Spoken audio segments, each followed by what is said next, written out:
പ്രിയപ്പെട്ട കുട്ടികളെ, current electricity എന്ന ചാപ്റ്ററിന്റെ 7ാമത്തെ വീഡിയോയിലേക്ക് എല്ലാവർക്കും സ്വാഗതം.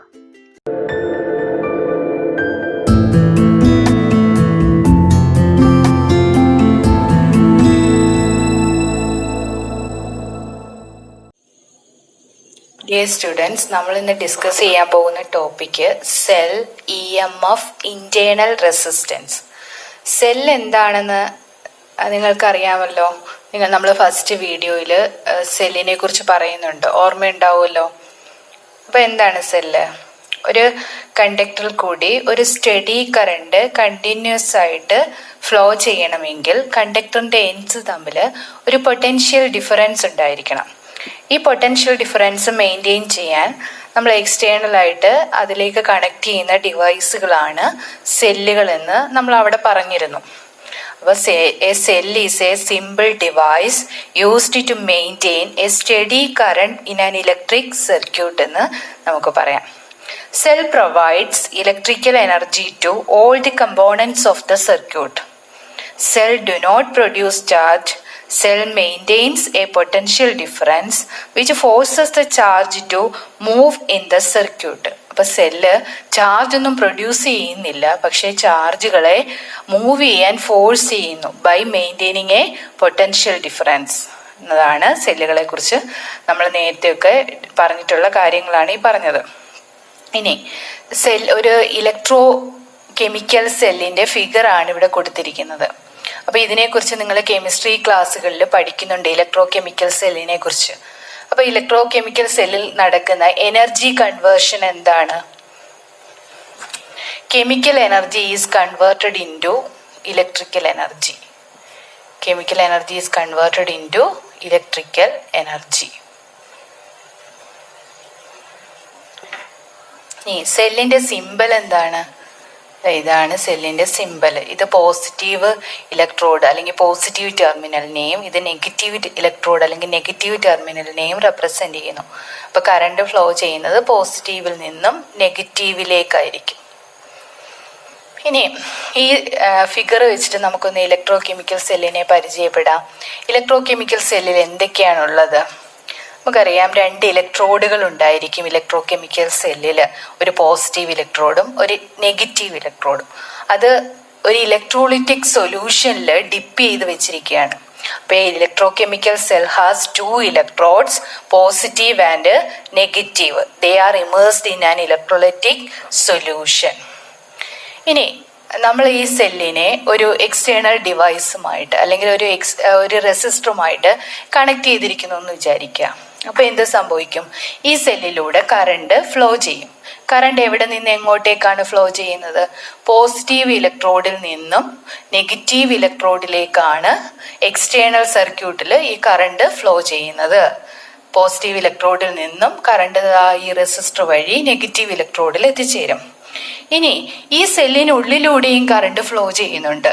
അത് ഏത് ഡയറക്ഷനിലാണ് സെല്ലിൻ്റെ ഉള്ളിലൂടെ കറണ്ട് ഫ്ലോ ചെയ്യുന്നത്?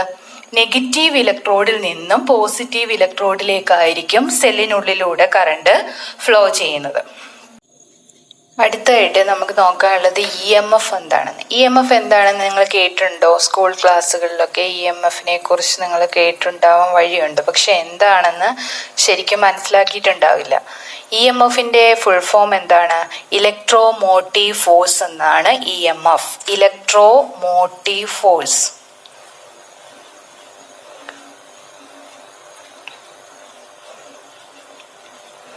ഇനി ഈ പേര് സൂചിപ്പിക്കുന്നത് പോലെ EMF എന്ന് പറഞ്ഞാൽ ഒരു ഫോഴ്സ് ആണോ? അല്ല, it is not a force. EMF എന്ന് പറഞ്ഞാൽ ഒരു ഫോഴ്സ് അല്ല, അതൊരു പൊട്ടൻഷ്യൽ ഡിഫറൻസ് ആണ്. EMF എന്ന് പറഞ്ഞാൽ ഒരു പൊട്ടൻഷ്യൽ ഡിഫറൻസ് ആണ്. പിന്നെ എന്താണ് ഈ ഇലക്ട്രോ മോട്ടീവ് ഫോഴ്സ് എന്ന് പേര് കൊടുക്കാൻ കാരണം? EMF എന്താണെന്ന് അറിയാതിരുന്ന കാലത്ത് ആണ് ഈ പേര് കൊടുത്തത്, EMF എന്ന പേര് കൊടുത്തത്. പിന്നീട് ഈ പേര് തന്നെ കണ്ടിന്യൂ ചെയ്യുകയായിരുന്നു. അപ്പോൾ ഹിസ്റ്റോറിക്കൽ റീസൺസ് ആണ് ഈ പേരിന് പിന്നിൽ. ഇനി ഇ എം എഫ് എന്താണെന്ന് നോക്കിയേ. ഇ എം എഫ് എന്ന് പറഞ്ഞാൽ ഒരു പൊട്ടൻഷ്യൽ ഡിഫറൻസ് ആണെന്ന് പറഞ്ഞു. അപ്പൊ ഏതൊക്കെ തമ്മിലുള്ള പൊട്ടൻഷ്യൽ ഡിഫറൻസ് ആണ്? ഈ സെല്ലിന്റെ രണ്ട് ഇലക്ട്രോഡുകൾക്കിടയിലുള്ള ഈ പോസിറ്റീവ് ഇലക്ട്രോഡിനും നെഗറ്റീവ് ഇലക്ട്രോഡിനും ഇടയ്ക്കുള്ള പൊട്ടൻഷ്യൽ ഡിഫറൻസ് ആണ് ഇ എം എഫ് എന്ന് പറഞ്ഞാൽ. ഒരു കണ്ടീഷൻ കൂടിയുണ്ട്, സെല്ല് ഓപ്പൺ സർക്യൂട്ടിലായിരിക്കണം. അപ്പൊ എന്താണ് ഓപ്പൺ സർക്യൂട്ട് എന്ന് പറഞ്ഞാൽ? ഓപ്പൺ സർക്യൂട്ട് എന്ന് പറഞ്ഞാൽ ഈ സെല്ലിലൂടെ ഒഴുകുന്ന കറണ്ട് ഐ എന്ന് പറയുന്നത് 0 ആണ്. സെല്ലിലൂടെ കറണ്ട് ഒന്നും ഒഴുകുന്നില്ല, അതായത് ഇതൊരു സർക്യൂട്ടിലേക്ക് കണക്ട് ചെയ്തിട്ടില്ല. ആ സമയത്ത് ഈ സെല്ലിന്റെ രണ്ട് അഗ്രങ്ങൾ അല്ലെങ്കിൽ രണ്ട് ടെർമിനൽസ് തമ്മിലുള്ള പൊട്ടൻഷ്യൽ ഡിഫറൻസിനെയാണ് ഇ എം എഫ് എന്ന് പറയുന്നത്. അപ്പോൾ നമുക്ക് ഇ എം എഫിന് ഒരു ഡെഫിനിഷൻ കൊടുക്കാം. E M F is the potential difference between the electrodes of the cell when no current is drawn from the cell. Current ഈ സർക്യൂട്ടിലൂടെ അല്ലെങ്കിൽ ഈ സെല്ലിലൂടെ കറണ്ട് ഒന്നും ഫ്ലോ ചെയ്യുന്നില്ല, അല്ലെങ്കിൽ സർക്യൂട്ട് എന്താണെന്ന് പറയാം? ഓപ്പൺ സർക്യൂട്ടാന്ന് പറയാം. സർക്യൂട്ട് ഓപ്പൺ സർക്യൂട്ട് ആയിരിക്കുന്ന സമയത്ത് ഈ സെല്ലിന്റെ രണ്ട് ടെർമിനൽസിനിടയ്ക്കുള്ള പൊട്ടൻഷ്യൽ ഡിഫറൻസിനെയാണ് ഇ എം എഫ് എന്ന് പറയുന്നത്. ഇ എം എഫ് എന്നാൽ പൊട്ടൻഷ്യൽ ഡിഫറൻസ് ആണ്, ഫോഴ്സ് അല്ല എന്നുള്ള കാര്യങ്ങൾ നിങ്ങൾ ഓർക്കുക. ഇനി ഇ എം എഫിന്റെ യൂണിറ്റ് എന്തായിരിക്കും? പൊട്ടൻഷ്യൽ ഡിഫറൻസിന്റെ യൂണിറ്റ് ആയ വോൾട്ട് തന്നെയാണ് ഇ എം എഫിൻ്റെയും യൂണിറ്റ്. അപ്പോൾ ഇ എം എഫിൻ്റെ യൂണിറ്റ് വോൾട്ട് ആണ്. ഇ എം എഫിൻ്റെ ഡെഫിനേഷൻ എന്താണ്? Potential difference between the electrodes of the cell when it is in an open circuit, അല്ലെങ്കിൽ when no current is drawn from the cell. അപ്പോൾ E M എഫിനെ കുറിച്ചൊക്കെയുള്ള കൂടുതൽ കാര്യങ്ങൾ മനസ്സിലാക്കാൻ വേണ്ടിയിട്ട് നമുക്കൊരു ആക്ടിവിറ്റി ചെയ്തു നോക്കാം. നമ്മുടെ കയ്യിലേക്ക് ഒരു ന്യൂ സെല്ല്, പുതിയതായിട്ട് ഉണ്ടാക്കി വെച്ചിട്ടുള്ള ഒരു സെല്ലാണ് തന്നിരിക്കുന്നത്. അതിൻ്റെ ഇ എം എഫ് എത്രയാണ്? 12 വോൾട്ട് ആണ്. അതിൽ മാർക്ക് ചെയ്തിട്ടുണ്ട് ഇ എം എഫ് 12 വോൾട്ട് എന്ന് പറഞ്ഞ സെല്ല് നമ്മുടെ കയ്യിലേക്ക് തരികയാണ്. എന്നിട്ട് നമ്മൾ ഒരു എക്സ്റ്റേണൽ ഡിവൈസ്, ബൾബോ അല്ലെങ്കിൽ റെസിസ്റ്ററോ എന്തെങ്കിലും തന്നിട്ടുണ്ടെന്ന് വിചാരിക്കുക. എന്നിട്ട് നമ്മൾ അതിനെ ഒരു സർക്യൂട്ടിലേക്ക് കണക്ട് ചെയ്യാൻ പറഞ്ഞു. അപ്പോൾ നമ്മളിങ്ങനെ കണക്ട് ചെയ്തു, ഈ സെല്ലുമായിട്ട് ഈ റെസിസ്റ്ററിനെ കണക്ട് ചെയ്തു. ഇനി ഈ റെസിസ്റ്ററിന് അക്രോസ് ആയിട്ടുള്ള വോൾട്ടേജ് അല്ലെങ്കിൽ പൊട്ടൻഷ്യൽ ഡിഫറൻസ് നമുക്ക് മെഷർ ചെയ്യണം. എന്താ ഒരു മാർഗം? പൊട്ടൻഷ്യൽ ഡിഫറൻസ് മെഷർ ചെയ്യാൻ ഉപയോഗിക്കുന്ന ഡിവൈസ് ഏതാണ്? നമ്മൾ സ്കൂൾ ക്ലാസ്സുകളിൽ പഠിച്ചിട്ടുണ്ട്. പൊട്ടൻഷ്യൽ ഡിഫറൻസ് മെഷർ ചെയ്യാൻ ഉപയോഗിക്കുന്ന ഡിവൈസ് എന്ന് പറഞ്ഞാൽ വോൾട്ട് മീറ്റർ ആണ്. അപ്പോൾ ഈ വോൾട്ട് മീറ്റർ നമുക്ക് ഈ സർക്യൂട്ടിലേക്ക് കണക്ട് ചെയ്യണം. വോൾട്ട് മീറ്റർ എങ്ങനെയാണ് കണക്ട് ചെയ്യുക? നമുക്കറിയാം, എവിടുത്തെ വോൾട്ടേജ് ആണോ മെഷർ ചെയ്യേണ്ടത് അതിന് പാരലായിട്ടാണ് വോൾട്ട് മീറ്റർ കണക്ട് ചെയ്യുക. അപ്പോൾ ഈ റെസിസ്റ്ററിന് പാരലായിട്ട് വോൾട്ട് മീറ്റർ നമുക്ക് കണക്ട് ചെയ്യാം. ഈ സർക്യൂട്ടിലെ കറണ്ട് മെഷർ ചെയ്യണമെങ്കിലോ, കറണ്ട് മെഷർ ചെയ്യാൻ ഉപയോഗിക്കുന്ന ഡിവൈസ് ഏതാണ്? അമ്മീറ്റർ ആണ് കറണ്ട് മെഷർ ചെയ്യാൻ ഉപയോഗിക്കുന്ന ഡിവൈസ്. അപ്പോൾ അമ്മീറ്റർ എങ്ങനെയായിരിക്കും കണക്ട് ചെയ്യുക? അമ്മീറ്റർ സർക്യൂട്ടിൽ സീരീസ് ആയിട്ടായിരിക്കും കണക്ട് ചെയ്യുക. അപ്പോൾ നമുക്ക് കറണ്ട് മെഷർ ചെയ്യണമെങ്കിൽ അമ്മീറ്റർ ഇങ്ങനെ സീരീസ് ആയിട്ട് കണക്ട് ചെയ്താൽ മതിയാകും. ഇനി നമ്മൾ ഇവിടെ വോൾട്ടേജ് മെഷർ ചെയ്തിട്ട് നമ്മൾ ഒബ്സർവേഷൻ നോക്കിയപ്പോൾ നമ്മൾ പ്രതീക്ഷിക്കുന്ന എത്ര വോൾട്ട് ആയിരിക്കും? നമ്മളിവിടെ ബാറ്ററിയിൽ കൊടുത്തിരിക്കുന്നത് ഇ എം എഫ് എന്ന് പറയുന്നത് 12 വോൾട്ടാണ്. അപ്പോൾ സ്വാഭാവികമായിട്ടും ഈ വോൾട്ട് മീറ്റർ റീഡ് ചെയ്യുന്നതും ഇവിടെ വേറെ കമ്പോണൻസ് ഒന്നും ഇല്ലാത്തത് കൊണ്ട് ഇവിടെ 12 വോൾട്ടാണ് നമ്മൾ പ്രതീക്ഷിക്കുന്ന വോൾട്ടേജ് എന്ന് പറയുന്നത്. ഈ വോൾട്ട് മീറ്ററിൽ നിന്ന് നമ്മൾ പ്രതീക്ഷിക്കുന്ന വോൾട്ടേജ് എന്ന് പറഞ്ഞാൽ 12 വോൾട്ടാണ്. പക്ഷെ നമ്മൾ നോക്കിയപ്പം ലെസ് ദാൻ 12 വോൾട്ട്, ഇപ്പോൾ ഏകദേശം 11 വോൾട്ടാണ് നമുക്ക് കിട്ടിയതെന്ന് വിചാരിക്കാം. അപ്പോൾ എന്ത് സംഭവിച്ചു? 1 വോൾട്ട് ലോസ്റ്റ് ആയിപ്പോയി. അപ്പോൾ സം വോൾട്ടേജ് ഇസ് ലോസ്റ്റ്. ഇത് എവിടെയോ നഷ്ടപ്പെട്ടു പോയി. അപ്പോൾ എങ്ങനെയാണ് ഇത് നഷ്ടപ്പെട്ടത് എന്നുള്ള കാര്യങ്ങൾ മനസ്സിലാക്കുന്നതിന് മുന്നേ നമ്മളിവിടെ ഡിഫൈൻ ചെയ്യേണ്ട മറ്റൊരു ക്വാണ്ടിറ്റി ഉണ്ട്. അതാണ് terminal voltage, terminal potential difference അല്ലെങ്കിൽ വോൾട്ടേജ് എന്ന് പറയും. ടെർമിനൽ പൊട്ടൻഷ്യൽ ഡിഫറൻസ് അല്ലെങ്കിൽ വോൾട്ടേജ്. അപ്പോൾ എന്താണ് ടെർമിനൽ പൊട്ടൻഷ്യൽ ഡിഫറൻസ് എന്ന് പറഞ്ഞാൽ? It is the potential difference between the electrodes of the cell when A current is flowing through the cell. അപ്പോൾ ഇവിടെ ഈ സമയത്ത് സർക്യൂട്ടിലൂടെ അല്ലെങ്കിൽ സെല്ലിലൂടെ കറണ്ട് ഫ്ലോ ചെയ്യുന്നുണ്ട്. കാരണം ഇതൊരു സർക്യൂട്ടിലേക്ക് കണക്ട് ചെയ്ത് കഴിഞ്ഞാൽ ഇതിലൂടെ കറണ്ട് ഫ്ലോ ചെയ്യുന്നുണ്ട്. അപ്പോൾ ഈ കറണ്ട് ഫ്ലോ ചെയ്യുന്ന സമയത്ത് ഈ സെല്ലിന്റെ രണ്ട് ഇലക്ട്രോഡുകൾക്കിടയിലുള്ള പൊട്ടൻഷ്യൽ ഡിഫറൻസിനെയാണ് ടെർമിനൽ പൊട്ടൻഷ്യൽ ഡിഫറൻസ് എന്ന് പറയുന്നത്. അപ്പോൾ ഇ എം എഫിനേക്കാൾ കുറവായിരിക്കും ഈ ടെർമിനൽ പൊട്ടൻഷ്യൽ ഡിഫറൻസ് എന്ന് പറയുന്നത്. അപ്പോൾ ഇ എം എഫും ടെർമിനൽ പൊട്ടൻഷ്യൽ ഡിഫറൻസും തമ്മിലുള്ള വ്യത്യാസം നിങ്ങൾക്ക് മനസ്സിലായിട്ടുണ്ടാവും. ഇ എം എഫ് എന്ന് പറയുന്നത് it is the potential difference between the electrodes of the cell when no current is drawn from the cell. ഇനി ടെർമിനൽ പൊട്ടൻഷ്യൽ ഡിഫറൻസ് എന്താണ്? It is the potential difference between the electrodes of a cell when A current is flowing.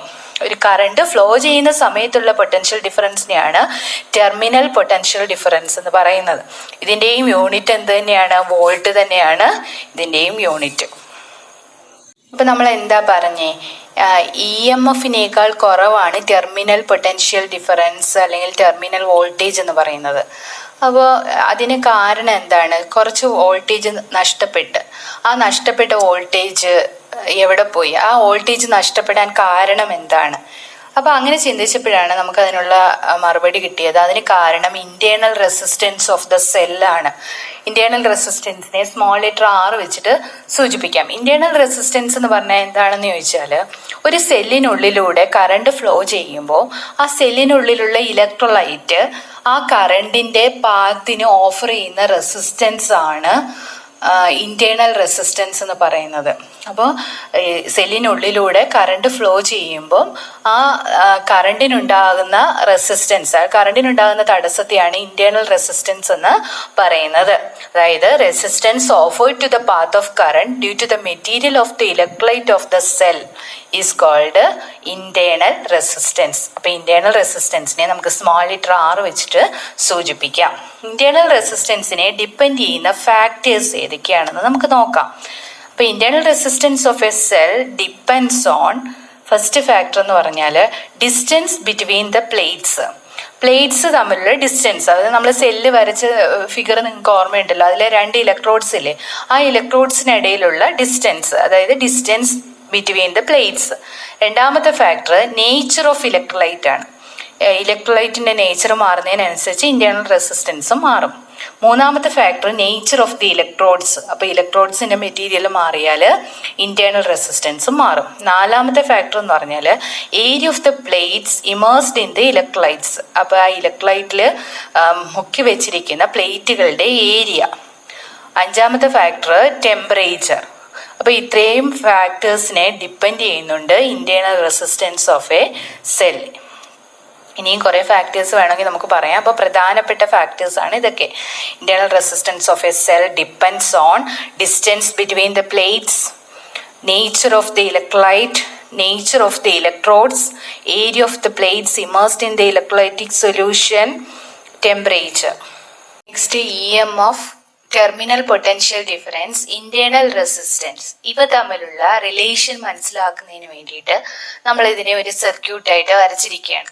അപ്പൊ ഇതാണ് E M F ഉള്ള ഒരു സെല്ലാണിത്. അപ്പൊ ഇതിനെ നമ്മൾ ഒരു എക്സ്റ്റേണൽ ഡിവൈസുമായിട്ട് കണക്ട് ചെയ്തിരിക്കുന്നു. അതിന്റെ റെസിസ്റ്റൻസ് R ആണ്. ഈ സെല്ലിന്റെ ഇന്റേണൽ റെസിസ്റ്റൻസ് ആണ് R.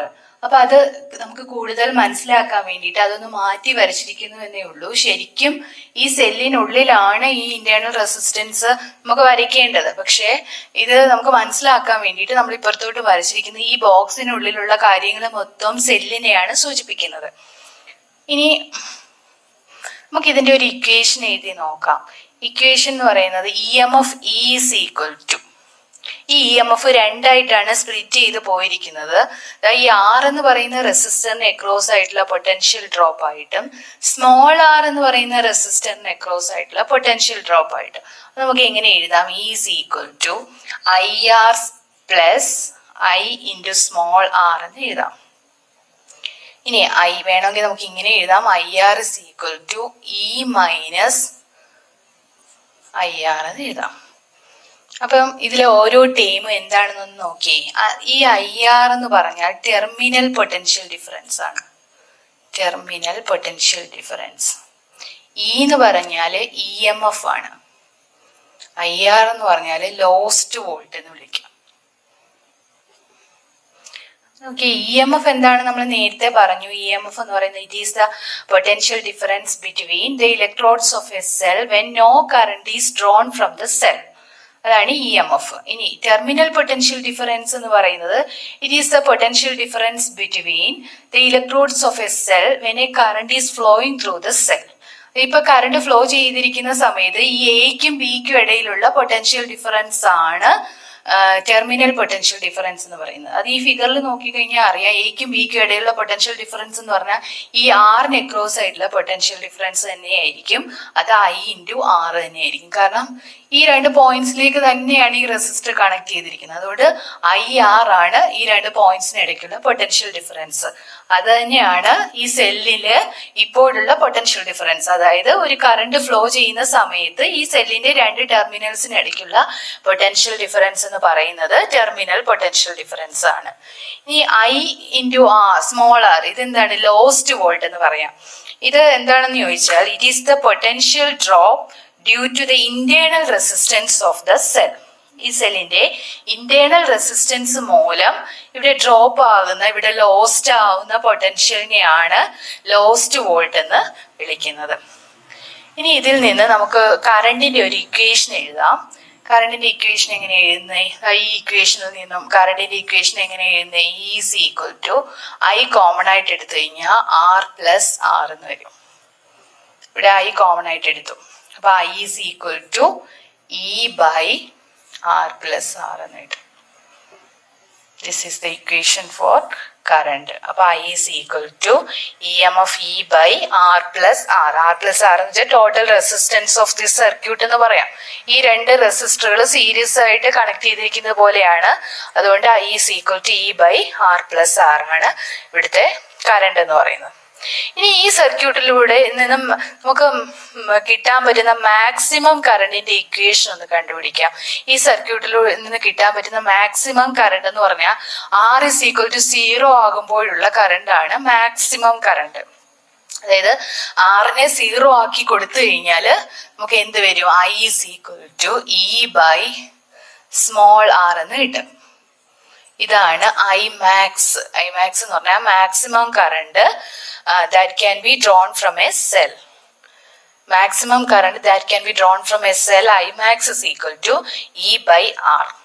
പക്ഷേ മിക്കവാറും സെല്ലുകളിലെല്ലാം ഐമാക്സിന്റെ വാല്യൂ ഇതിലും കുറവായിട്ടാണ് നമ്മൾ എടുക്കുന്നത്. കാരണം സെല്ലുകളുടെ ഡാമേജ് ഒഴിവാക്കാൻ വേണ്ടിയിട്ടാണ് അത് ചെയ്തിരിക്കുന്നത്. Next topic combination of cells ആണ്. അപ്പൊ സെൽസ് നമുക്ക് ഒന്നിൽ കൂടുതൽ സെല്ലുകൾ സർക്യൂട്ടിൽ കണക്ട് ചെയ്യേണ്ടി വരുമ്പോൾ പല രീതിയിൽ കണക്ട് ചെയ്യാം. സീരീസ് ആയിട്ട് കണക്ട് ചെയ്യാം, പാരലായിട്ട് കണക്ട് ചെയ്യാം. അപ്പോൾ നമ്മൾ combination of resistors, combination of capacitors ഒക്കെ പഠിച്ചിട്ടുണ്ട്. അപ്പോൾ അതുപോലെ തന്നെയാണ് കോമ്പിനേഷൻ ഓഫ് സെൽസ്. അതേ പ്രൊസീജിയർ തന്നെയാണ് ഇവിടെ നമ്മൾ ഫോളോ ചെയ്യുന്നത്. അപ്പൊ ഈ ഫിഗർ നോക്കിയേ. ഈ ഫിഗറിൽ രണ്ട് സെല്ലുകൾ കണക്ട് ചെയ്തിട്ടുണ്ട്. സീരീസ് ആയിട്ടാണ് കണക്ട് ചെയ്തിരിക്കുന്നത്. അതായത് ഒരു സെല്ലിന്റെ എൻഡിൽ രണ്ടാമത്തെ സെല്ല് കണക്ട് ചെയ്തിരിക്കുന്നു. ഫസ്റ്റ് സെല്ലിന്റെ EMF E1 ആണ്, ഇന്റേണൽ റെസിസ്റ്റൻസ് R1 ആണ്. സെക്കൻഡ് സെല്ലിന്റെ EMF E2 ആണ്, ഇന്റേണൽ റെസിസ്റ്റൻസ് R2 ആണ്. നമുക്ക് ഈ സർക്യൂട്ടിനെ ഒരു ഇക്വലന്റ് സർക്യൂട്ട് വെച്ച് റീപ്ലേസ് ചെയ്യാം. അതായത് നമ്മൾ റെസിസ്റ്റേഴ്സിന്റെ കേസിൽ ചെയ്തതുപോലെ തന്നെ ഈ സെല്ലിന്റെ എഫക്റ്റീവ് EMF എന്ന് പറയുന്നത് ഇക്വലന്റ്, എഫക്റ്റീവ് ഇന്റേണൽ റെസിസ്റ്റൻസ് എന്ന് പറയുന്നത് R=ഇക്വലന്റ് എന്ന് വിളിക്കാം. ഈ രണ്ട് എൻഡുകൾ എന്ന് പറഞ്ഞാൽ ഇവിടുത്തെ പോലെ തന്നെ എയും സിയും തന്നെയാണ്. ഇതിലൂടെ ഒഴുകുന്ന കറണ്ട് I തന്നെയാണ്. അതായത് ഈ രണ്ട് സെല്ലുകൾ ഇങ്ങനെ സീരീസ് ആയിട്ട് കണക്ട് ചെയ്യുന്നതിന് ഇക്വലന്റ് ആണ് ഈ ഒരൊറ്റ സെല്ല് കണക്ട് ചെയ്തിരിക്കുന്നത് ഒരു സർക്യൂട്ടിലേക്ക്. അപ്പോൾ നമുക്ക് ഈ സർക്യൂട്ടിന്റെ ഇക്വലന്റ് സർക്യൂട്ടാണ് ഇതെന്ന് പറയാം. ഇനി നമുക്ക് ഇക്വേഷൻസ് എഴുതാം. ഫസ്റ്റ് സെല്ല് കൺസിഡർ ചെയ്യുക. ഫസ്റ്റ് സെല്ലിന്റെ രണ്ട് ടെർമിനൽസിനിടയിലുള്ള പൊട്ടൻഷ്യൽ ഡിഫറൻസ് VAB. ഫിഗറിലേക്ക് നോക്കി. ഇതിന്റെ രണ്ട് എൻഡുകൾ തമ്മിലുള്ള പൊട്ടൻഷ്യൽ ഡിഫറൻസ് എന്ന് പറയുന്നത് എയ്ക്കും ബിക്കും ഇടയിലുള്ള പൊട്ടൻഷ്യൽ ഡിഫറൻസ്, അത് VAB ആണ്. VAB ഈസ് ഈക്വൽ ടു, നമ്മൾ തൊട്ട് മുന്നേ പഠിച്ചു ടെർമിനൽ പൊട്ടൻഷ്യൽ ഡിഫറൻസിന്റെ ഇക്വേഷൻ എന്ന് പറയുന്നത് ഇ മൈനസ് ഐ ആർ ആണെന്ന് പറഞ്ഞു. അതിനെ പി വെച്ചിട്ട് ഡിനോട്ട് ചെയ്യാം. V is equal to E minus I R എന്ന് നമ്മളിപ്പോ പഠിച്ചതേ ഉള്ളൂ. അപ്പൊ അതുപോലെ തന്നെ ഇവിടെ നമുക്ക് എഴുതാം V A B C equal to എങ്ങനെ എഴുതാം? E one minus current I ആണ്, റെസിസ്റ്റൻസ് ആർ വൺ ആണ്. അപ്പൊ V A B is equal to E one minus I R one. ഇപ്പൊ വി എ ബി എന്ന് പറഞ്ഞാൽ എന്താണ്? ഫസ്റ്റ് സെല്ലിന്റെ രണ്ട് ടെർമിനൽസിനിടയിലുള്ള പൊട്ടൻഷ്യൽ ഡിഫറൻസ് ആണ് വി എ ബി. ഇനി നമുക്ക് ടെർമിനൽ പൊട്ടൻഷ്യൽ ഡിഫറൻസ് എന്ന് പറയാം. അതിന്റെ ഇക്വേഷൻ നമ്മൾ പഠിച്ചിട്ടുണ്ട്, ഇ മൈനസ് ഐ ആർ എന്ന്. അപ്പൊ ഇവിടെ ഇ വൺ ആണ്, ആറിന് പകരം ആർ വണ്ണും ആണ്. അപ്പൊ E one minus I R one. ഇനി സെക്കൻഡ് സെല്ല് നോക്കിയേ. സെക്കൻഡ് സെല്ലിന്റെ രണ്ട് എൻഡുകൾ എന്ന് പറഞ്ഞാൽ ബിയും സിയുമാണ്. അപ്പൊ അതിനിടയിലുള്ള പൊട്ടൻഷ്യൽ ഡിഫറൻസ് എന്ന് പറഞ്ഞാൽ വി ബി സി ആണ്. V B C is equal to, അപ്പൊ ടെർമിനൽ പൊട്ടൻഷ്യൽ ഡിഫറൻസിന്റെ ഇക്വേഷൻ നമുക്ക് എങ്ങനെ എഴുതാം? E two minus I R two എന്ന് എഴുതാം. ഇവിടെ ഇ ടു ആണ്, E M F internal resistance R two ആണ്. അപ്പൊ V A B is equal to E one minus I R one, V B C is equal to E two minus I R two. ഇനി V A സിക്ക് ഒരു equation എഴുതാം. ഈ രണ്ട് N പോയിന്റ്സിന് ഇടയ്ക്കുള്ള potential difference എന്ന് പറയുന്നത് V A B plus V B C ആയിരിക്കും. ശരിയല്ലേ? V A B plus V B C ആയിരിക്കും. V A B plus V B C. V A ബിയുടെ ഇക്വേഷൻ ഇവിടെ എഴുതിയിട്ടുണ്ട്, E one minus I R one. V B സിയുടെ equation E two minus I R two C equal to E one E two ഒരുമിച്ച് എഴുതിയ E one plus E two minus I R one minus I R two. എന്ത് common ആയിട്ട് എടുക്കാം? Minus I common ആയിട്ട് എടുക്കാം. ബാക്കി എന്തൊക്കെയാ ഉള്ളത്? R one plus R two എന്ന് എഴുതാം. അപ്പൊ ഇക്വേഷൻ എങ്ങനെ വരും? E one plus E two minus I into R one plus R two എന്ന് വരും ഇക്വേഷൻ. ഇനി ഇക്വലന്റ് സർക്യൂട്ട് നോക്കിയിട്ട് എക്കും സിക്കും ഇടയ്ക്കുള്ള അല്ലെങ്കിൽ ഈ സെല്ലിന്റെ രണ്ട് ടെർമിനൽസിനിടയ്ക്കുള്ള potential difference V A C is equal to എങ്ങനെ എഴുതാം? ടെർമിനൽ പൊട്ടൻഷ്യൽ ഡിഫറൻസിന്റെ ഇക്വേഷൻ നോക്കിയിട്ട് എങ്ങനെ എഴുതാം? E E Q minus current same ആണ് ഐ ആർ ഇ ക്യു എന്ന്. അപ്പൊ ഇവിടെ വി എ സിയുടെ രണ്ട് ഇക്വേഷൻസ് നമ്മൾ എഴുതിയിട്ടുണ്ട്. അതായത് ഈ ഫിഗറിൽ നിന്ന് എഴുതിയ ഇക്വേഷൻ ആണ് V A C is equal to E one plus E two minus I into R one plus R two എന്ന് പറയുന്നത്. അതിന് ഇക്വേഷൻ നമ്പർ 1 എന്ന് കൊടുക്കാം. ഇനി ഈ ഇക്വലന്റ് സർക്യൂട്ടിന്റെ ഫിഗറിൽ നിന്ന് എഴുതിയ ഇക്വേഷൻ ആണ് V A C is equal to E equivalent minus I R equivalent എന്ന്. അതിന് ഇക്വേഷൻ നമ്പർ 2 എന്ന് കൊടുക്കാം. ഈ രണ്ട് ഇക്വേഷൻസ് തമ്മിലൊന്ന് കമ്പയർ ചെയ്ത് ഇതിന്റെ ലെഫ്റ്റ് ഹാൻഡ് സൈഡ് സെയിം ആണ്. അപ്പൊ നമുക്ക് റൈറ്റ് ഹാൻഡ് സൈഡിലെ കറസ്പോണ്ടിങ് ആയിട്ടുള്ള ടേംസിനെ ഇക്വേറ്റ് ചെയ്യാം. അപ്പൊ ഈ ഇക്വലന്റിന് പകരം നമുക്ക് എന്ത് എഴുതാം? E one plus E to എന്ന് എഴുതാം. അതുപോലെ ആർ ഇക്വലന്റിന് പകരം എന്ത് എഴുതാം? ഇവിടെ നോക്കിയേ, R one plus R two എന്ന് എഴുതാം. അപ്പോൾ ഇത് നമ്മുടെ വളരെ പ്രധാനപ്പെട്ട രണ്ട് ഇക്വേഷൻസ് ആണ്. അതായത് രണ്ട് സെല്ലുകൾ അവയുടെ E M F E one E two, ആ രണ്ട് സെല്ലുകൾ അവയുടെ internal resistance R one R two ഇവ സീരീസ് ആയിട്ട് കണക്ട് ചെയ്ത് കഴിഞ്ഞാൽ അവയുടെ ഇക്വലൻ്റ് ഇ എം എഫ് അല്ലെങ്കിൽ എഫക്റ്റീവ് ഇ എം എഫിൻ്റെ ഇക്വേഷനാണ് E one plus E two. അതിൻ്റെ സമ്മായിരിക്കും. അതുപോലെ എഫക്റ്റീവ് ഇൻറ്റേർണൽ റെസിസ്റ്റൻസ് അല്ലെങ്കിൽ ഈക്വലൻ്റ് ഇൻറ്റേർണൽ റെസിസ്റ്റൻസ് എന്ന് പറയുന്നത് R one plus R two ആയിരിക്കും. അതായത് ഇൻറ്റേർണൽ റെസിസ്റ്റൻസുകൾ സീരീസ് ആയിട്ട് കണക്ട് ചെയ്തതുപോലെ തന്നെ രണ്ട് റെസിസ്റ്ററുകൾ സീരീസ് ആയിട്ട് കണക്ട് ചെയ്ത് കഴിഞ്ഞാൽ R one plus R two ആണ് നമ്മൾ നേരത്തെ പഠിച്ചിട്ടുണ്ട്. അപ്പോൾ അതുപോലെ തന്നെയാണിത്. ഇനി നമുക്കിതിനെ ഒന്ന് ജനറലൈസ് ചെയ്ത് പറയാം. എൻ സെല്ലുകൾ നമ്മൾ സീരീസ് ആയിട്ട് കണക്ട് ചെയ്തിരിക്കുന്നു എന്ന് വിചാരിക്കുക. അപ്പോൾ അവയുടെ എഫക്റ്റീവ് ഇ എം എഫ് എന്ന് പറയുന്നത് എന്തായിരിക്കും? അതിൻ്റെ എല്ലാത്തിൻ്റെയും കൂടെ സമ്മായിരിക്കും. അതായത് E one plus E two plus E three plus etcetera E N എന്ന് പറയാം. അതുപോലെ അവയുടെ എഫക്റ്റീവ് ഇൻറ്റേർണൽ റെസിസ്റ്റൻസ് എങ്ങനെയായിരിക്കും? R one plus R two plus etcetera R N ആയിരിക്കും. നമ്മൾ ഇതുവരെ പറഞ്ഞത് രണ്ട് സെല്ലുകൾ സീരീസ് ആയിട്ട് കണക്ട് ചെയ്തിരിക്കുന്നു. അപ്പോൾ അവയുടെ എഫക്റ്റീവ് ഇ എം എഫിൻ്റെയും എഫക്റ്റീവ് ഇൻറ്റേർണൽ റെസിസ്റ്റൻസിൻ്റെയും ഇക്വേഷൻസ് പിന്നീട് പറഞ്ഞത് n സെല്ലുകൾ സീരീസ് ആയിട്ട് കണക്ട് ചെയ്തിരിക്കുന്നു. അപ്പോൾ അവയുടെ എഫക്റ്റീവ് EMFൻ്റെയും എഫക്റ്റീവ് ഇൻറ്റേർണൽ റെസിസ്റ്റൻസിൻ്റെയും ഇക്വേഷൻസ് ഇതെല്ലാം നിങ്ങൾ ഓർത്ത് വെച്ച് പഠിക്കുക. ഇനി ഈ സെല്ലുകൾ സീരീസ് ആയിട്ട് കണക്ട് ചെയ്തിരിക്കുന്നത് ഈ രീതിയിലാണെന്ന് വിചാരിക്കുക. എന്താണ് ഈ ഫസ്റ്റ് ഫിഗറും ഈ ഫിഗറും തമ്മിലുള്ള വ്യത്യാസം? ഇത് ഫസ്റ്റ് ഫിഗർ ഈ ഫിഗറും തമ്മിലൊന്ന് കമ്പയർ ചെയ്ത് നോക്കിയേ. ഇവിടെ ഫസ്റ്റ് സെല്ലിൻ്റെ നെഗറ്റീവിൽ നിന്നും സെക്കൻഡ് സെല്ലിൻ്റെ പോസിറ്റീവിലേക്കാണ് കണക്ട് ചെയ്തിരിക്കുന്നത്. ഇവിടെയോ ഫസ്റ്റ് സെല്ലിൻ്റെ നെഗറ്റീവിൽ നിന്നും സെക്കൻഡ് സെല്ലിൻ്റെ നെഗറ്റീവിലേക്കാണ് കണക്ട് ചെയ്തിരിക്കുന്നത്. ഇങ്ങനെ വന്നാൽ ഈ ഇക്വേഷൻസിൽ ഒരു വ്യത്യാസമേ വരികയുള്ളൂ. E2 പകരം -E2 റീപ്ലേസ് ചെയ്താൽ മതിയാകും. അപ്പോൾ ഇക്വേഷൻ എങ്ങനെ വരും? E equivalent is equal to E1 minus E2 എന്ന് വരും. അപ്പോൾ എഫക്റ്റീവ് EMFൻ്റെ ഇക്വേഷൻ എങ്ങനെ വരും? E1 മൈനസ് E2 എന്ന് വരും. ഇൻറ്റേർണൽ റെസിസ്റ്റൻസിൻ്റെ ഇക്വേഷന് മാറ്റമൊന്നുമില്ല, R1 പ്ലസ് R2 തന്നെ ആയിരിക്കും.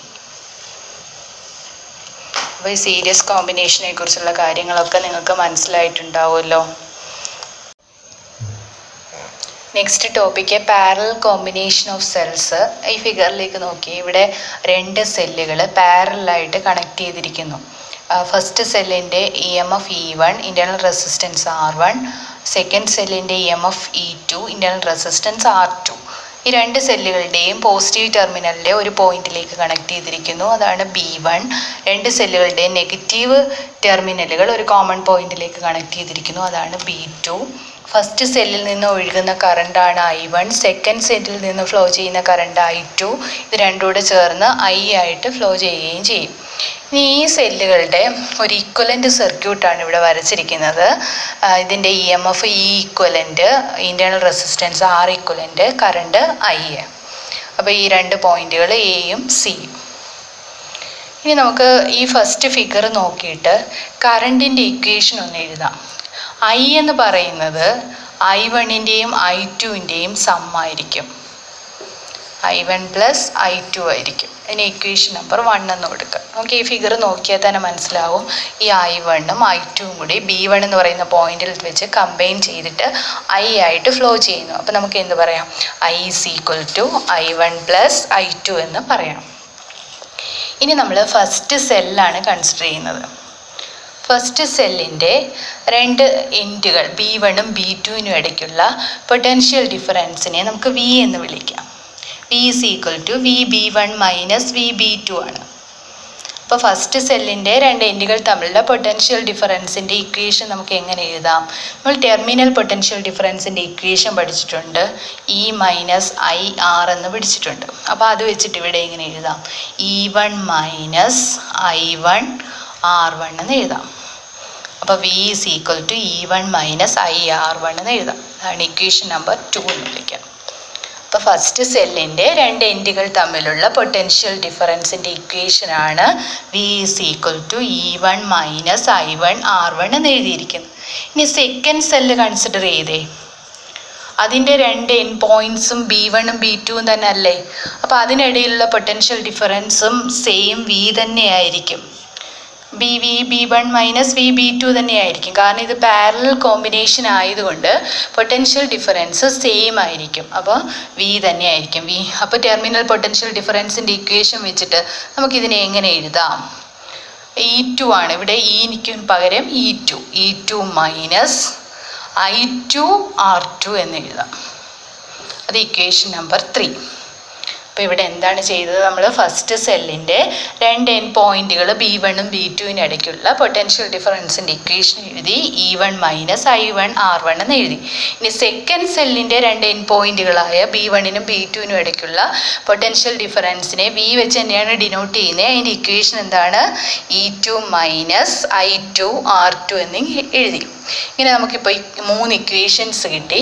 ഇനി ഈ ഇക്വേഷൻസിനെ നമ്മളൊന്ന് റീഅറേഞ്ച് ചെയ്തിട്ട് സെക്കൻഡ് ഇക്വേഷനിൽ നിന്ന് നമുക്ക് I1ൻ്റെ ഇക്വേഷൻ എഴുതാം. എങ്ങനെ എഴുതാം? ഈ I1 R1നെ നമ്മൾ ലെഫ്റ്റ് ഹാൻഡ് സൈഡിലേക്കും കൊണ്ടുപോകുന്നു, Vയെ റൈറ്റ് ഹാൻഡ് സൈഡിലേക്കും കൊണ്ടുപോകുന്നു. അപ്പോൾ എങ്ങനെ എഴുതും? അപ്പോൾ I1 R1 ഇങ്ങോട്ട് കൊണ്ടുവരുന്നു. അപ്പോൾ എന്ത് വരും? I1 R1 മൈനസ് ആയിരുന്നു, ഇവിടെ ഇപ്പുറത്ത് വന്നപ്പോൾ പ്ലസ് ആയി. അപ്പോൾ I1 R1 is equal to E1 ഈ വി റൈറ്റ് ഹാൻഡ് സൈഡിലോട്ട് പോയപ്പോൾ എന്തായിട്ട് മാറി? -V ആയിട്ട് മാറി. അപ്പോൾ നോക്കിയാൽ I1R1 ലെഫ്റ്റ് ഹാൻഡ് സൈഡിലേക്ക് കൊണ്ടുവന്നു, വി എ റൈറ്റ് ഹാൻഡ് സൈഡിലേക്ക് കൊണ്ടുപോയി. അപ്പോൾ എന്ത് വരും? I1R1 മൈനസ് ആയിരുന്നു, ഇപ്പുറത്ത് വന്നപ്പോൾ പ്ലസ് ആയി. Plus I1R1 is equal to E1, ഇവിടെ -V ആയി. E1 - V. ഇനി I1ൻ്റെ ഇക്വേഷൻ എഴുതിയേ. E1 - V divided by R1. ഇവിടെ R1നെ ഇൻറ്റു ചെയ്തിരിക്കുമായിരുന്നു, ഇപ്പുറത്ത് വരുമ്പോൾ ഡിവൈഡ് ചെയ്ത് വരും. അപ്പോൾ I1ൻ്റെ ഇക്വേഷൻ കിട്ടി, E1 - V ബൈ R1 എന്ന് കിട്ടി. സിമിലർലി നമുക്ക് I2ൻ്റെ ഇക്വേഷൻ എഴുതാം. അതായത് ഇതിനെ നമ്മളൊന്ന് റീഅറേഞ്ച് ചെയ്ത് I2ൻ്റെ ഇക്വേഷൻ എഴുതുമ്പോൾ എങ്ങനെ വരും? E2 - V ബൈ R2 എന്ന് കിട്ടും. ഇതുപോലെ തന്നെ എഴുതിയാൽ മതി. -I2 R2നെ ഇപ്പുറത്തെ വശത്തേക്ക് കൊണ്ടുപോകുമ്പോൾ +I2 R2 ആവും. വി എ റൈറ്റ് ഹാൻഡ് സൈഡിലോട്ട് കൊണ്ടുവരുമ്പോൾ -V ആവും. അപ്പോൾ E2 - V ബൈ R2 എന്ന് നമുക്ക് കിട്ടുകയും ചെയ്യും. അപ്പോൾ I1ൻ്റെ I2ൻ്റെ ഇക്വേഷൻ നമുക്ക് കിട്ടിയിട്ടുണ്ട്. അപ്പോൾ നമ്മൾ ഇതുവരെ ചെയ്ത് എന്തൊക്കെയാണ്? ആദ്യം I = I1 + I2 എന്ന് എഴുതി. എന്നിട്ട് ഫസ്റ്റ് സെല്ല് കൺസിഡർ ചെയ്തിട്ട് അതിൻ്റെ potential ഡിഫറൻസിൻ്റെ equation E1 - I1 R1 എന്ന് എഴുതി. സെക്കൻഡ് സെല്ല് കൺസിഡർ ചെയ്തിട്ട് അതിൻ്റെ potential ഡിഫറൻസിൻ്റെ equation E2 - I2 R2 എന്ന് എഴുതി. അപ്പോൾ നമുക്ക് 3 ഇക്വേഷൻസ് കിട്ടി. ഇനി ഈ 2ഉം 3ഉം ഇക്വേഷൻ സെക്കൻഡ് ഇക്വേഷനും തേർഡ് ഇക്വേഷനും ഒന്ന് റീഅറേഞ്ച് ചെയ്ത് എഴുതിയിട്ട് I1ൻ്റെയും I2ൻ്റെയും ഇക്വേഷൻസ് എഴുതി. ഇത്രയുമാണ് നമ്മൾ ചെയ്തത്.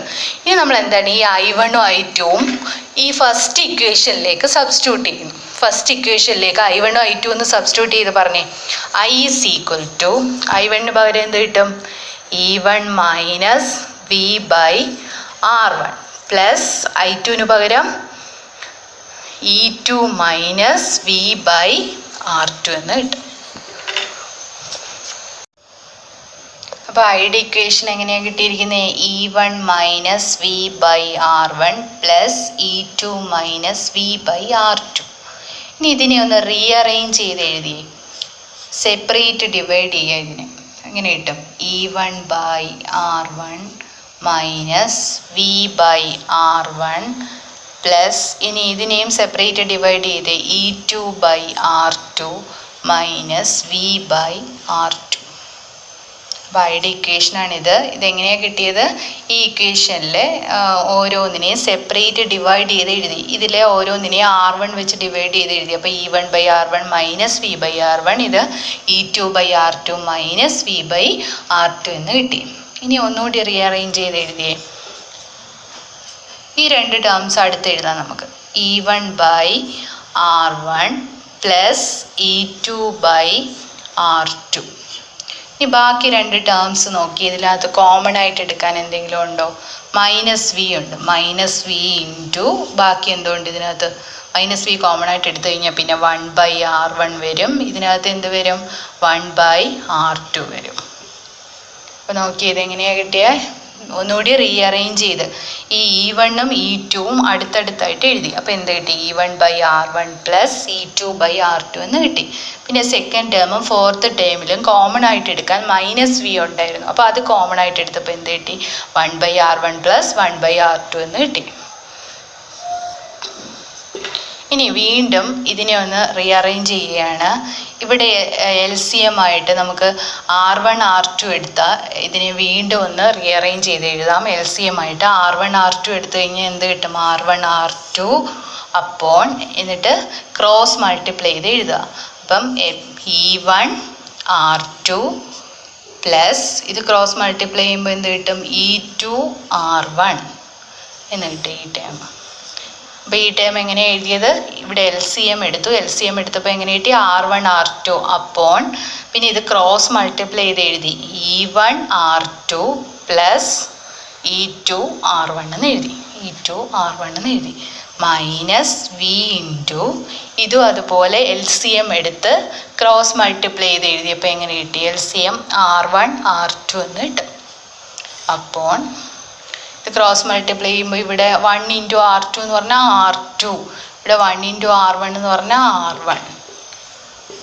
അപ്പോൾ ഇവിടെ എന്താ ചെയ്തത്? ഈ ഇക്വേഷനെ ഒന്നുകൂടി സിംപ്ലിഫൈ ചെയ്ത് എഴുതിയിരിക്കുകയാണ്. ഇവിടെ LCM എടുത്തിട്ട് ക്രോസ് മൾട്ടിപ്ലൈ ചെയ്ത് എഴുതിയിരിക്കുകയാണ്. അപ്പോൾ നോക്കിയേ, ഈ രണ്ട് ടേംസിലും ഡിനോമിനേറ്റർ എന്ന് പറഞ്ഞാൽ R1 R2 ആണ്. അപ്പോൾ ഡിനോമിനേറ്റർ കോമൺ ആയതുകൊണ്ട് അതിനെ നമുക്ക് LHSലേക്ക് മൾട്ടിപ്ലൈ ചെയ്യാം, ലെഫ്റ്റ് ഹാൻഡ് സൈഡിലേക്ക് മൾട്ടിപ്ലൈ ചെയ്യാം. ഇവിടെ ഡിവൈഡ് ചെയ്തിരിക്കുകയായതുകൊണ്ട് അപ്പുറത്തെ സൈഡിലേക്ക് കൊണ്ടുപോകുമ്പോൾ എന്ത് വരും? മൾട്ടിപ്ലൈ ചെയ്ത് വരും. അപ്പോൾ എന്ത് വരും? I ഇൻറ്റു R1 R2 എന്ന് കിട്ടും. I into R1 R2 is equal to E1 R2 plus E2 R1 minus V into R1 plus R2 എന്ന് കിട്ടും. അപ്പോൾ ഇതെങ്ങനെയാണെന്ന് മനസ്സിലായോ? ഈ R1 R2 ആണ് ഡിനോമിനേറ്ററിൽ കിടക്കുന്നത്. അപ്പോൾ ഡിനോമിനേറ്റർ രണ്ടിൻ്റെയും ഡിനോമിനേറ്ററിൽ R1 R2 തന്നെ ആയതുകൊണ്ട് അത് കോമൺ ആണ്. അപ്പോൾ നമുക്ക് ഈ കോമൺ ആയിട്ടുള്ള R1 R2നെ നമുക്ക് ലെഫ്റ്റ് ഹാൻഡ് സൈഡിലേക്ക് കൊണ്ടുപോകാം. ലെഫ്റ്റ് ഹാൻഡ് സൈഡിലേക്ക് കൊണ്ടുപോകുമ്പോൾ ഇത് ഡിവൈഡ് ചെയ്തിരിക്കുകയായിരുന്നു, ഇപ്പുറത്തെ വശത്തേക്ക് പോകുമ്പോൾ ഇൻറ്റു ചെയ്യും, മൾട്ടിപ്ലൈ ചെയ്യും. അപ്പോൾ I into R1 R2 is equal to E1 R2 plus E2 R1 minus V into R1 plus R2 എന്ന് കിട്ടും. ഇനി നമുക്ക് വേണ്ടത് വിയുടെ ഇക്വേഷനാണ്. വിയുടെ ഇക്വേഷൻ കണ്ടുപിടിക്കാൻ വേണ്ടി ലെഫ്റ്റ് ഹാൻഡ് സൈഡിൽ കിടക്കുന്ന ഈ ടേമിനെ റൈറ്റ് ഹാൻഡ് സൈഡിൽ കിടക്കുന്ന ഈ ടേമിനെ ലെഫ്റ്റ് ഹാൻഡ് സൈഡിലേക്ക് കൊണ്ടുവരികയും ഈ ടേമിനെ റൈറ്റ് ഹാൻഡ് സൈഡിലേക്ക് കൊണ്ടുപോവുകയും ചെയ്യുകയാണ് ചെയ്യേണ്ടത്. അപ്പോൾ എങ്ങനെ വരും? അപ്പോൾ ഇതിനെ അപ്പുറത്തേക്ക് കൊണ്ടുപോവുക, ഇതിനെ LHSലേക്ക് കൊണ്ടുവരിക. അപ്പോൾ എന്ത് കിട്ടും? ഇത് മൈനസ് ആണ്, ഇപ്പുറത്ത് വരുമ്പോൾ പ്ലസ് ആവും. V into R1 plus R2 is equal to E1 R2 plus E2 R1. ഇത് അപ്പുറത്തെ വശത്തേക്ക് കൊണ്ടുപോകുമ്പോൾ മൈനസ് ആവും, minus I into R1 R2. ഇനി വിയുടെ ഇക്വേഷൻ എങ്ങനെ എഴുതാം? ഇവിടെ R1 പ്ലസ് R2 ഇൻറ്റു ചെയ്തിരിക്കുകയാണ്. അപ്പോൾ അതിനെ അപ്പുറത്തെ വശത്തേക്ക് കൊണ്ടുപോകുമ്പം ഡിവൈഡ് ചെയ്ത് എഴുതണം. R1 പ്ലസ് R2നെ നമ്മൾ ഡിവൈഡ് ചെയ്ത് എഴുതണം. അപ്പോൾ എങ്ങനെ കിട്ടും? E1 R2 plus E2 R1 divided by R1 plus R2 minus I R1 R2 divided by R1 plus R2 എന്ന് കിട്ടും. അതെങ്ങനെയാണ് കിട്ടിയ? ഈ R1 പ്ലസ് R2നെ അപ്പുറത്തെ വശത്തേക്ക് കൊണ്ടുപോകുമ്പോൾ ഓരോ ടേമിലും ഡിവൈഡ് ചെയ്ത് എഴുതി. ഫസ്റ്റ് ടേമിൽ R1 പ്ലസ് R2 ഡിവൈഡ് ചെയ്ത് എഴുതി, ഇവിടെ second ടേമിലും R1 plus R2 divide ചെയ്ത് എഴുതി. അപ്പോൾ ഇത്രയും കാര്യങ്ങൾ മനസ്സിലായിട്ടുണ്ടാവുമല്ലോ. എന്താ ചെയ്തത്? I എന്ന് പറഞ്ഞ ഇക്വേഷൻ നമ്മൾ എഴുതി. അതിൻ്റെ ഇക്വേഷനകത്ത് I1 പ്ലസ് I2വിനകത്ത് സബ്സ്റ്റിറ്റ്യൂട്ട് ചെയ്തു. I1ന് പകരം I2വിന് പകരം സബ്സ്റ്റിറ്റ്യൂട്ട് ചെയ്തിട്ട് അതിനെ സിംപ്ലിഫൈ ചെയ്ത് വിയുടെ ഇക്വേഷനിൽ എത്തിച്ചേരുകയാണ് ചെയ്തത്. അപ്പോൾ എന്തൊക്കെയാണ് പറഞ്ഞത് ഒന്നുകൂടെ ഓർക്കുക. നമ്മൾ ആദ്യം I is equal to I1 plus I2 എന്ന് പറഞ്ഞ ഇക്വേഷൻ എഴുതി. പിന്നെ ഫസ്റ്റ് സെല്ല് കൺസിഡർ ചെയ്ത് വിൻ്റെ ഇക്വേഷൻ എഴുതി. വിൻ്റെ ഇക്വേഷൻ എങ്ങനെ വരും? E1 മൈനസ് I1 R1 എന്ന് കിട്ടും. സെക്കൻഡ് സെല്ല് കൺസിഡർ ചെയ്തിട്ട് വിൻ്റെ ഇക്വേഷൻ എഴുതി. അപ്പോൾ എന്ത് കിട്ടും? E2 മൈനസ് I2 R2 എന്ന് കിട്ടും. ഇനി ഈ രണ്ട് ഇക്വേഷനിൽ നിന്നും I1ഉം I2ഉം കണ്ടുപിടിച്ചു. അത് ഫസ്റ്റ് ഇക്വേഷനിലേക്ക് സബ്സ്റ്റിറ്റ്യൂട്ട് ചെയ്തു. അപ്പോൾ I1ഉം I2 ഫസ്റ്റ് ഇക്വേഷനിലേക്ക് സബ്സ്റ്റിറ്റ്യൂട്ട് ചെയ്ത് അതിനെ ഒന്ന് സിംപ്ലിഫൈ ചെയ്ത് എടുത്തിട്ട് പിന്നീട് എന്താ ചെയ്തത്? വിയുടെ ഇക്വേഷൻ എഴുതുകയാണ് ചെയ്തത്. അതിൽ നിന്നും വിയുടെ ഇക്വേഷൻ എഴുതി. അപ്പോൾ പൊട്ടൻഷ്യൽ ഡിഫറൻസ് വിയുടെ ഇക്വേഷൻ നമുക്ക് എങ്ങനെ കിട്ടി? E1 R2 plus E2 R1 divided by R1 plus R2 minus I R1 R2 divided by R1 plus R2 എന്ന് കിട്ടി. ഇനി നമുക്ക് ഈ ഈക്വലൻ്റ് സർക്യൂട്ടിൽ നിന്നും എക്കും സിക്കും ഇടയ്ക്കുള്ള പൊട്ടൻഷ്യൽ ഡിഫറൻസ് അതിൻ്റെ ഇക്വേഷൻ നമുക്കൊന്ന് എഴുതാം. അത് വി തന്നെയാണ്. അതായത് എക്കും സിക്കും ഇടയ്ക്കുള്ള പൊട്ടൻഷ്യൽ ഡിഫറൻസിൻ്റെ ഇക്വേഷനാണ് നമ്മളിവിടെ എഴുതിയിരിക്കുന്നത്. അപ്പോൾ വി ഈസ് ഈക്വൽ ടു എങ്ങനെ എഴുതാം? E equivalent minus I R equivalent. ഈ ടെർമിനൽ പൊട്ടൻഷ്യൽ ഡിഫറൻസിൻ്റെ ഇക്വേഷനിൽ നിന്നാണ് നമ്മളത് എഴുതിയത്. E equivalent minus I R equivalent. അപ്പോൾ ഈ രണ്ട് ഇക്വേഷൻസ് ഒന്ന് കമ്പയർ ചെയ്തിട്ട് നമുക്ക് ചില ഇക്വേഷൻസ് എഴുതാം. ഈ ഈക്വലൻറ്റിന് പകരം എന്ത് എഴുതാം? ഇത് എഴുതാം. E1 R2 plus E2 R1 by R1 plus R2 എന്ന് എഴുതാം. അപ്പോൾ ഇതിന് ഇക്വേഷൻ നമ്പർ എ എന്ന് സൂചിപ്പിക്കാം. ഇനി R ഇക്വലൻറ്റിന് പകരം എന്ത് എഴുതാം? R equivalent is equal to R1 R2 divided by R1 plus R2. അതിന് ഇക്വേഷൻ നമ്പർ ബി എന്ന് വിളിക്കാം. അപ്പോൾ ഇവിടെ നോക്കുമ്പോൾ തന്നെ നമുക്കറിയാം, നമ്മൾ നേരത്തെ പഠിച്ചിട്ടുണ്ട്, രണ്ട് റെസിസ്റ്റേഴ്സ് പാരലായിട്ട് കണക്ട് ചെയ്ത് കഴിഞ്ഞാൽ അവയുടെ effective resistance 1/R equivalent is equal to 1/R1 plus 1/R2. ഈ ഇക്വേഷൻ നമ്മൾ നേരത്തെ പഠിച്ചിട്ടുണ്ട്. ഇതിന് തുല്യമാണ്. ഇത് രണ്ടും സിമിലർ ഇക്വേഷൻസ് ആണ്. നമ്മൾ നേരത്തെ പഠിച്ചിട്ടുണ്ട്.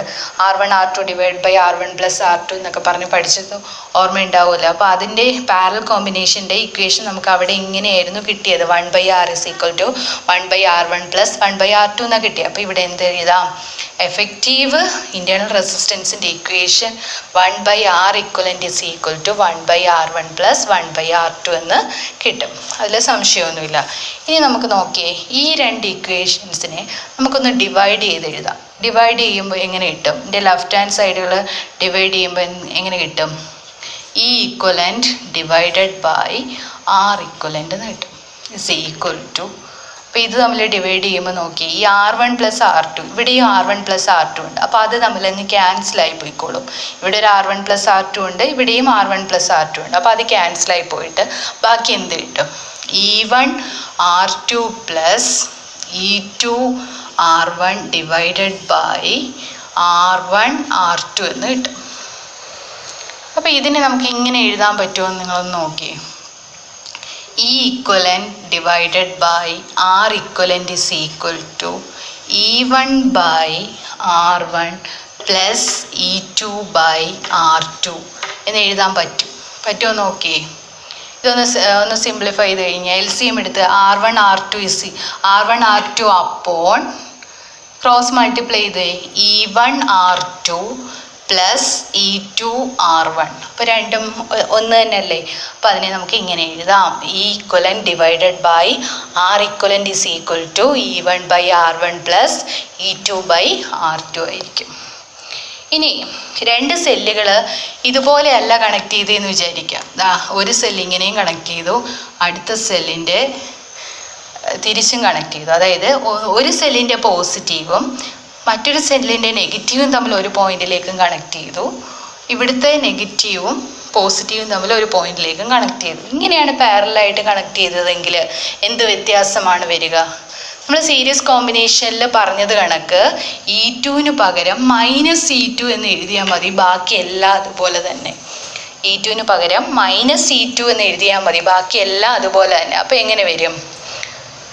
E equivalent divided by R equivalent is equal to E1 by R1 minus E2 by R2 എന്ന് കിട്ടും.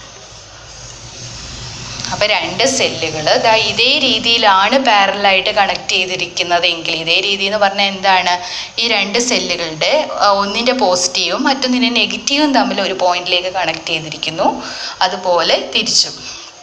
അങ്ങനെയാണെങ്കിൽ E2 പകരം -E2 എന്ന് മാറും. ബാക്കി എല്ലാം അതുപോലെ തന്നെ. എന്ന് പറഞ്ഞാൽ ഇക്വേഷൻ എങ്ങനെ മാറും? E equivalent divided by R equivalent is equal to E1 by R1 minus E2 by R2 എന്ന് വരും. ഇക്വലൻ്റ് ഇൻറ്റേർണൽ റെസിസ്റ്റൻസിൻ്റെ ഇക്വേഷൻ ഇതുപോലെ തന്നെ, അതിന് ഒരു വ്യത്യാസം ഉണ്ടാവില്ല. 1/R equivalent is equal to 1/R1 plus 1/R2 ആയിരിക്കും.